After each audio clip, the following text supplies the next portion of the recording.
Great. All right. Well, thank you all. We're going to move fairly quickly into setting up our Packer panel and doing introductions. So I see a few hands and applause there for the panelists from our grower panel side. So I'll ask Dr. Bill Wolk as well as Catherine, Pauline to, if you can unmute and turn on your cameras.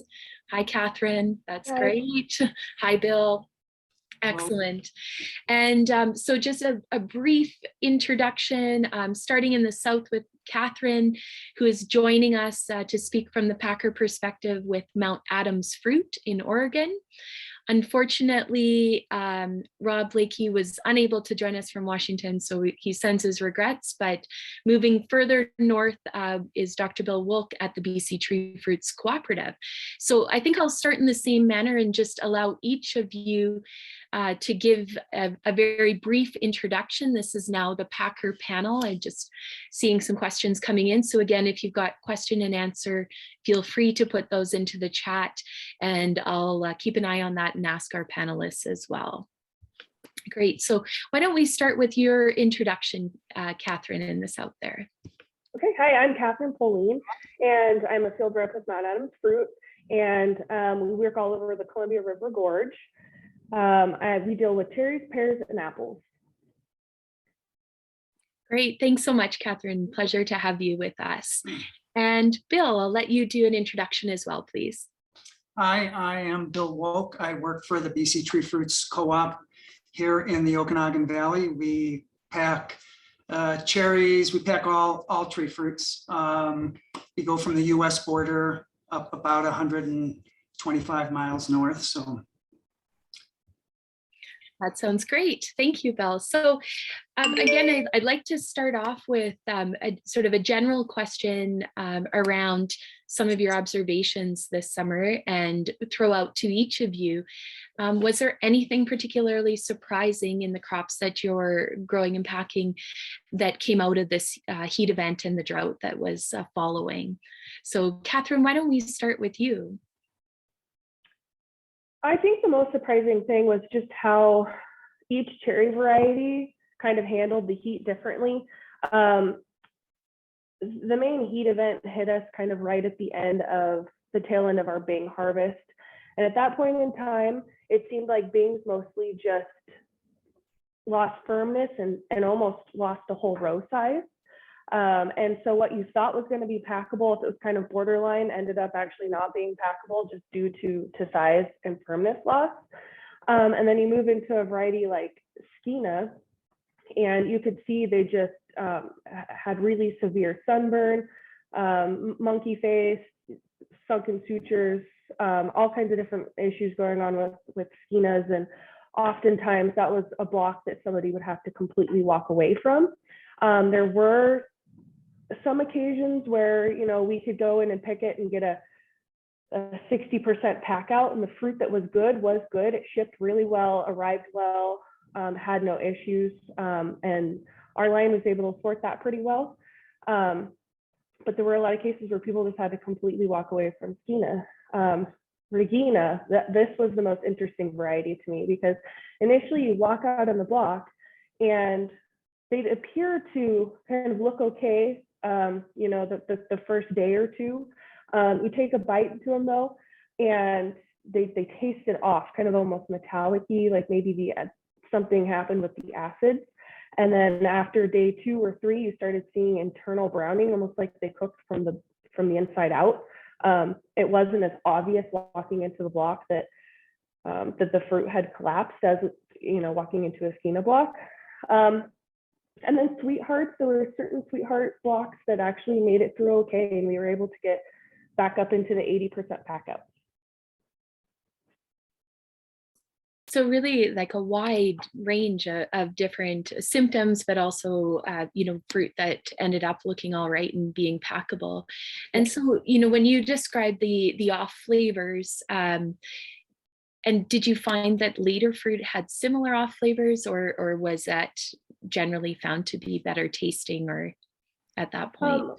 When we got into later fruit, like later fruit and later locations, higher elevations and things like that, I didn't notice an issue. And we had some Regina blocks that packed out beautifully from higher elevations.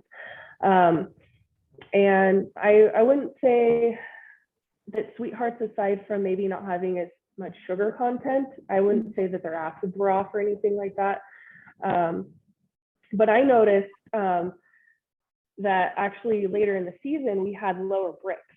I would say opposite of what they were talking about in the grower panel, just from my experience. And who knows why that is, but it might have something to do with the fact that our earlier varieties like Chelan had crazy high bricks for a Chelan, which was really surprising. So it flip-flopped. Interesting, yeah. And were there impacts on size as well throughout the course of the season? I would say yes to a certain extent, but probably more so in the initial beginning of the event, where we just lost a lot of basically water content out of the fruit, that it appeared to be packable, but it lost its firmness. And I think overall just reduced size right at the beginning. Later on, I don't think that we necessarily lost size because the fruit that was good still had pretty decent firmness.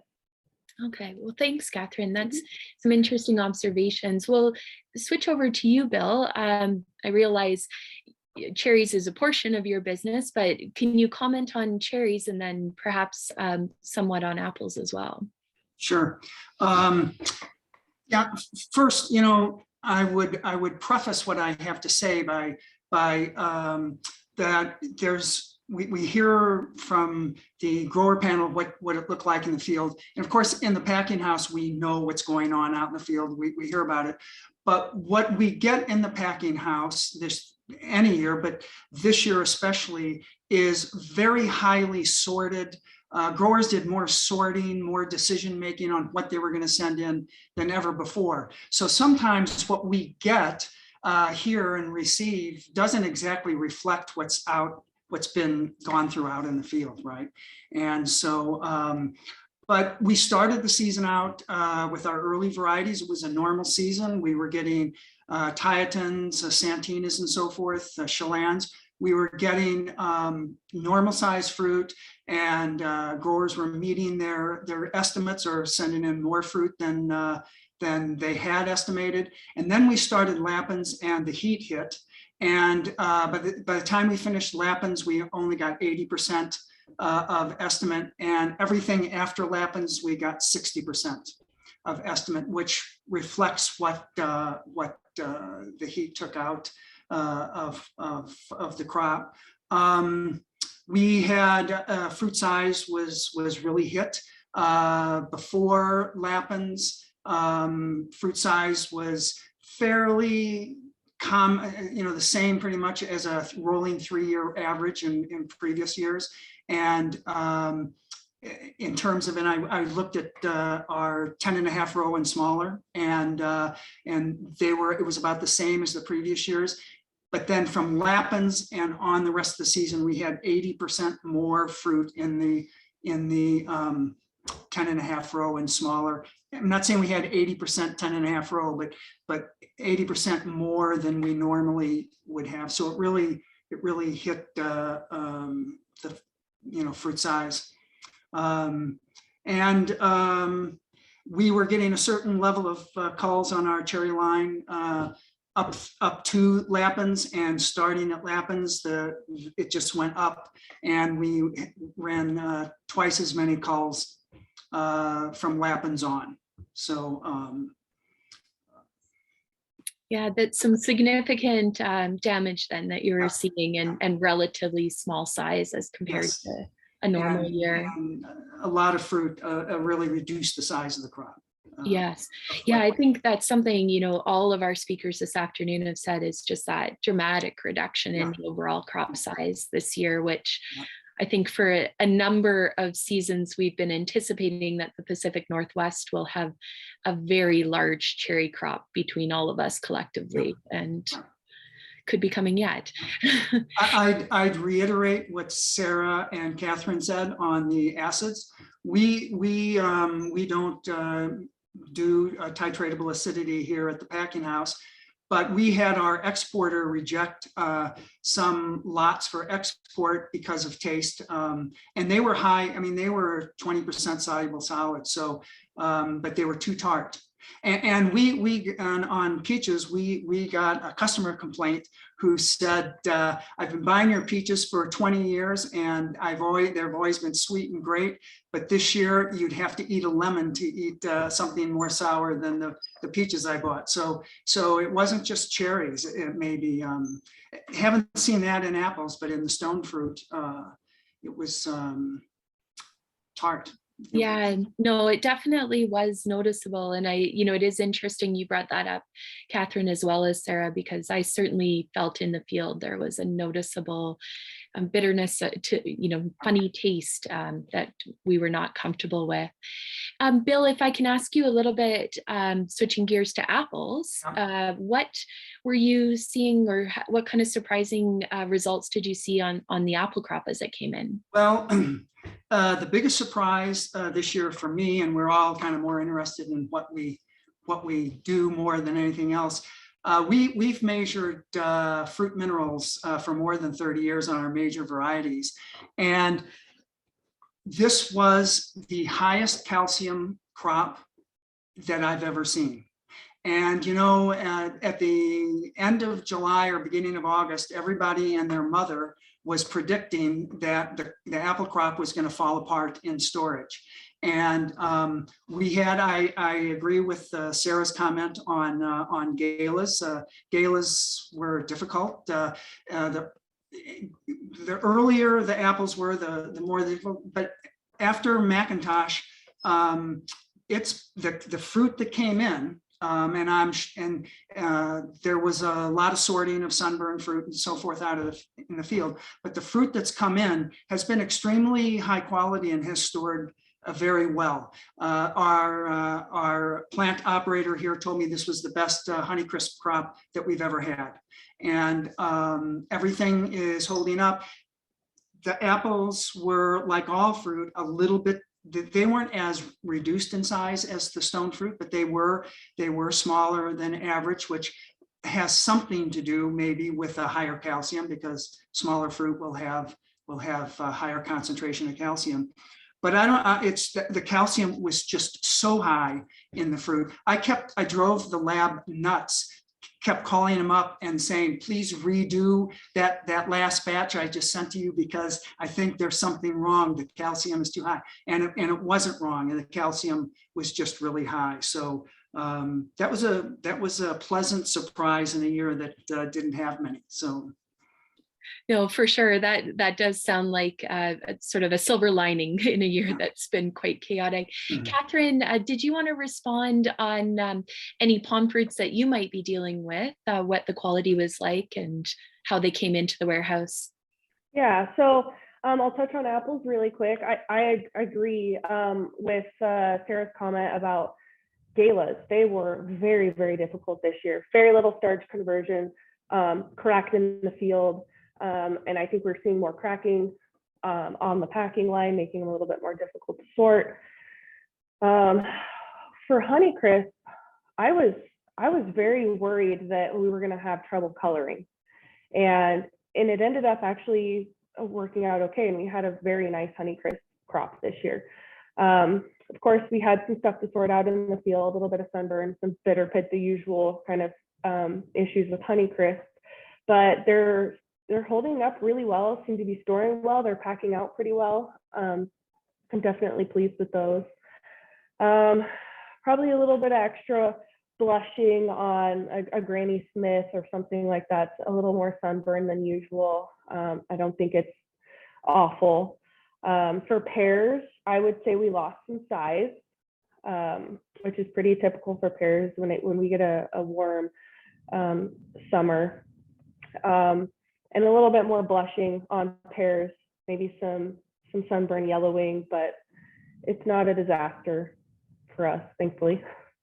No, that's really good to hear. And, interesting comment for sure about pears and size definitely affected. Are you growing Bartlett, Anjou pears? What Yeah. varieties? Yeah. And a question has come into the chat about cork spot on pears.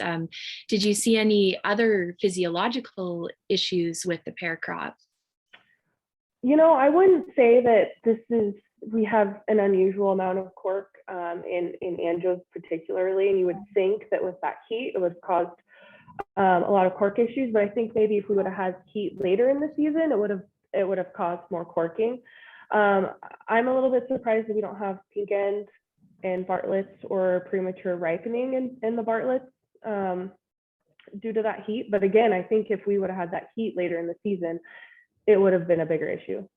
Yeah, I would absolutely agree with you on that. I think our Bartlett crop ended up looking quite nice. We took a hit on Anjo size this year in many cases, but later heat, as discussed by some of our presenters, might have ended up showing quite a few different symptoms. So that's interesting. And Catherine, I'm just curious, Matt Miles had raised the issue of smoke from forest fires. That was certainly an issue in our area of the Okanagan Valley. Any issues in terms of that? Sometimes there's an issue with coloring that can be related to that too. So yeah, so we got smoked in a little bit here and there.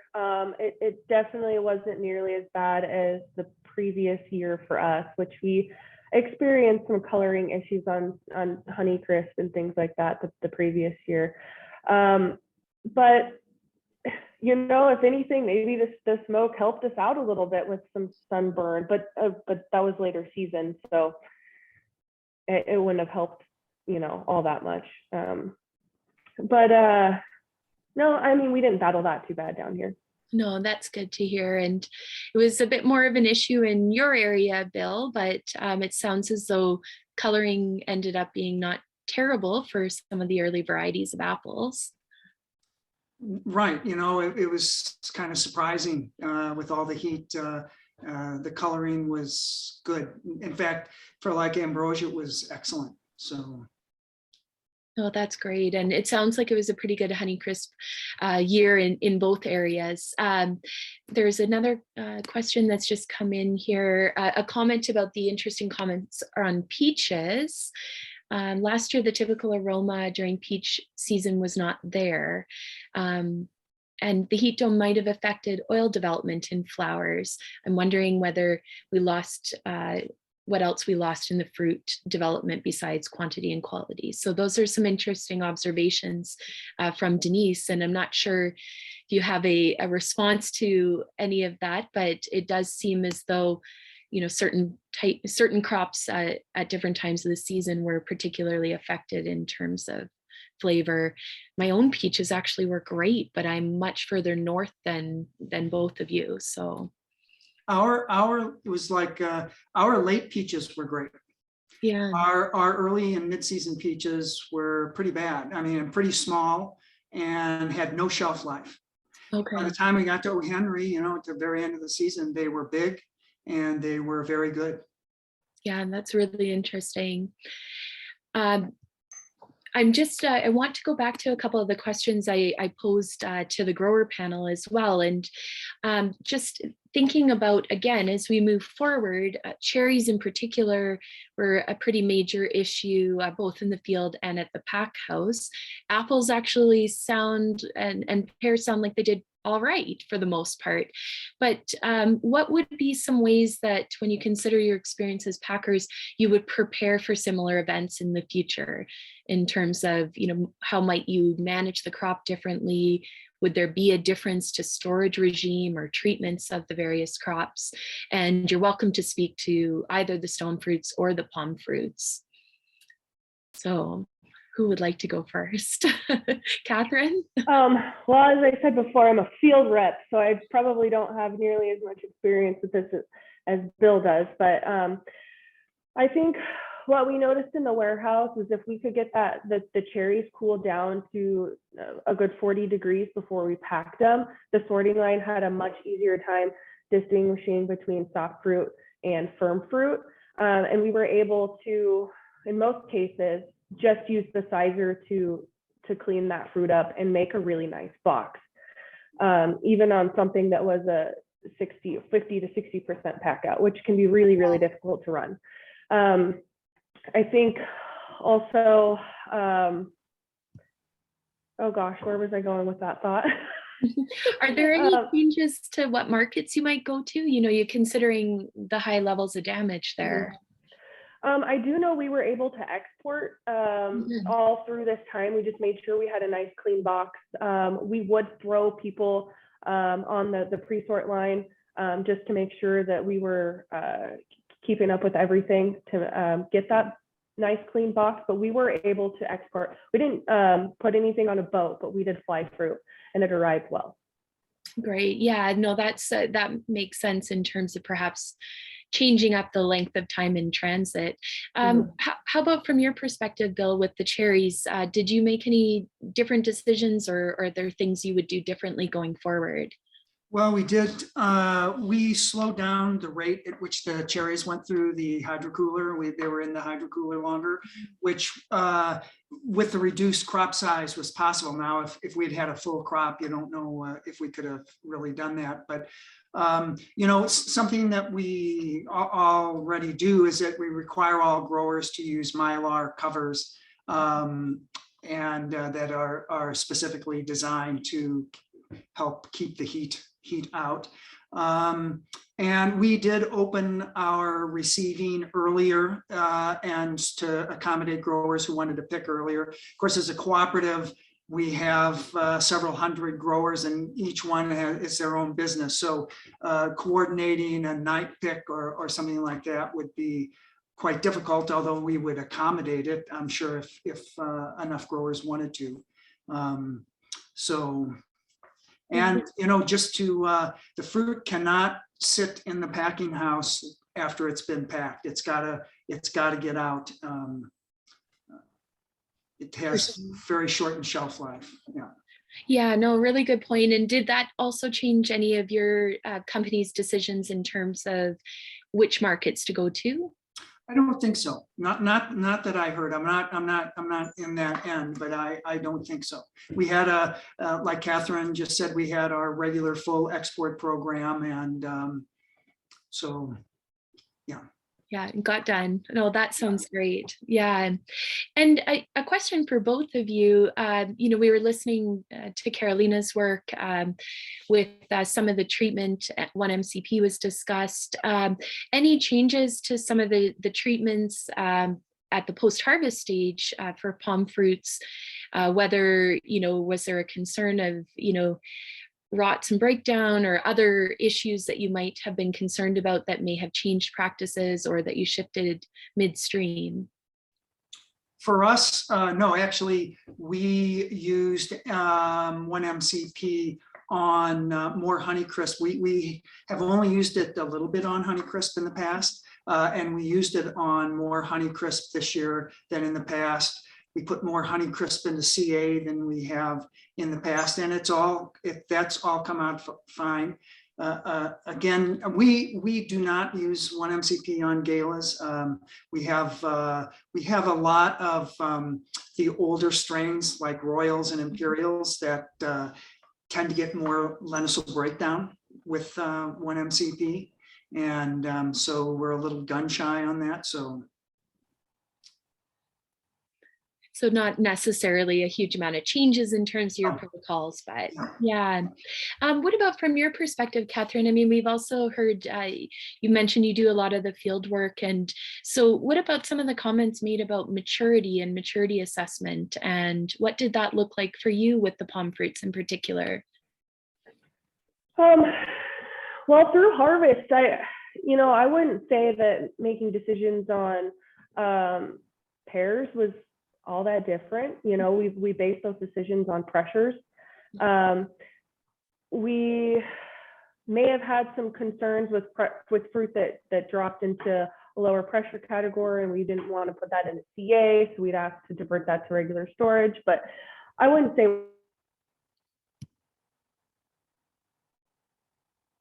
it was any different from normal practices. For apples in the field, So I think for the most part, starches seemed to blow out as as they normally would. Acids and Honeycrisp in particular were really strong. And flavor was phenomenal.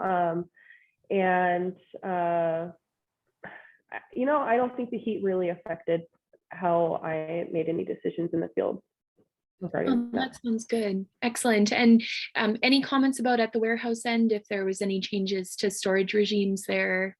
You mentioned that a lot of the pears did end up in CA, and you made a decision to hold. Yeah. So as a company, we try to hit a certain goal of getting a percentage of the fruit into CA storage, and then the rest of it goes regular storage. I don't think we diverted from that. I think we got our quantities into CA that we wanted to. Again, I'm probably not the right person to speak on this, but because I'm not making those decisions, but I don't think we made any real major changes. No, that sounds great. Excellent. Well, as we wrap up here, I again would like to pose the question to both of you around just, future directions for resources, research, any questions that were left unanswered this year where you seem to, you think there might be an opportunity for more information to support the work that you're doing. Was there anything that comes to mind first for you, Catherine? The big thing I think would be on cherries. How do we mitigate something like this? Can we mitigate something like this when it's 118 degrees? Is there a way to prevent it? Obviously overhead sprinklers are not going to be the key because we're going to split cherries, but would misters help? Would sunshade, suncloth help? And then of course I'd like to see some work on ground cover as well. I think that in a nice green lush orchard that I walked into this summer, they had a better chance of packing out some nicer fruit out of that block. You might get an extra 5 or 10% of that fruit into the box, which I think I'd like to see some more work done on that. And under canopy water, did that help us or hurt us? It probably hurt us. Yeah, that was some really interesting comments by Matt Whiting, which has certainly got me thinking as well. But as you say, I mean, that 5 or 10% increase in packable fruit can be really significant, and for many growers would have a big economic return in a year like this. So great questions and observations. Bill, from your perspective, you're sitting more on the post-harvest physiology side and assessments. Was there anything, you mentioned some really surprising fruitlet results, and any other surprising observations where you'd like to see more resources? Not really. I mean, I would agree with Catherine that we need work in the cherries, and there's been a fair amount of work, especially out of Washington, on with heat in apples. We have a lot of small growers, and I think the question is it economically, a lot of the stuff that comes out of Washington on these small orchards we have, can some of that work be applied economically for these small growers? So yeah, really good point. It's true. Sometimes when you can have some larger contiguous blocks, there's investments particularly into infrastructure and covers and netting can be reduced over a large area versus a small acreage. So good point. I think that economic analysis could be really helpful. So I would like to probably wrap up there unless there's any closing comments from either of you. I'll take the opportunity here to also just ask if there's any questions or comments that are coming out of the participants here. And if so, you're welcome to either put up a hand if you know how to use the reactions button to get your hand up, or you're more than welcome to type into the chat as well. But I think if there's any other questions at this point, then we were going to just take a small break on this session so that we can start to get organized for the breakout rooms.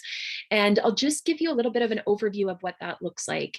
But first, let me just say thank you to Catherine and Bill for participating in this panel. And we're sending you a virtual round of applause again.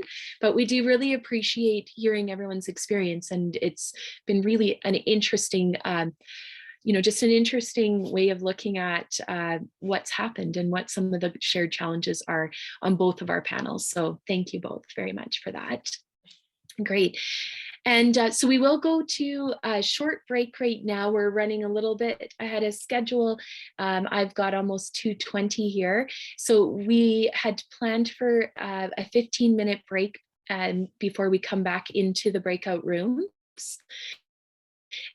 And the breakout rooms are going to be randomly a facilitator and note taker in each of those rooms to help guide the individual participants in sharing your experiences and discussing some pre-organized questions. We're going to shorten up the time of those breakout rooms to just about 20 minutes since we've already had a pretty long day and lots of information today. So when we come back from our break, let's plan to be back for 2:30, and then we will do the random assignment of the breakout rooms. You do not need to leave the call. If you would like to remain on, that's great. But if this is the end of the day for you, thanks very much for joining us as well. And we do appreciate all of the interactions thus far.